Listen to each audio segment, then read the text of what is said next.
பாஜகவின் ராஜதந்திரம். அண்ணாமலை விலகிட்டார் பாஜகவில்னு சொல்லி தமிழ்நாட்டில் தாமரையை பாஜக வளர்க்க முடியல. நீங்கள் பாஜக தீய சக்தி, மதவெறி பிடித்தவர்கள், நீங்கள் வடநாட்டில் செய்கிற அட்டுழியங்கள்லாம் மக்களுக்கு தெரியாமல் இல்லை. அதனால தான் தமிழ்நாட்டில் பாஜக வளர மாட்டேங்குது. நான் இந்த கட்சியை விட்டு விலகி நான் தனிப்பட்ட முறையில் இந்த கட்சியை உருவாக்கி காட்டுறேன் பாருங்கள். நீங்கள் சைடில் சப்போர்ட் பண்ணுங்கள், கொஞ்சம் பொருளாதாரத்தை கொடுத்து உதவி செய்யுங்க. அதுக்கப்புறம் நம்ம ஆட்சி அமைக்கும் பொழுது உங்களை நாம் கூட்டணி சேர்த்துக்குவோம். இதெல்லாம் நடக்க தான் போகுது. இப்போ விஜய் 108 சீட்டு பிடிச்சாரு, 107 சீட்டு பிடிச்சாரு அப்படின்னு சொன்னால் அவர் நடித்தார். சினிமா முகத்தில் உள்ள மக்கள் எல்லாம் ஓட்டு போட்டாங்க.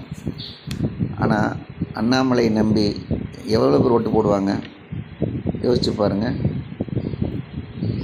விஜய்க்கு மாற்றாக இவர் வர போகிறாராம். அதெல்லாம் ஒரு காலம் நடக்காது. பொறுத்திருந்து பார்ப்போம்.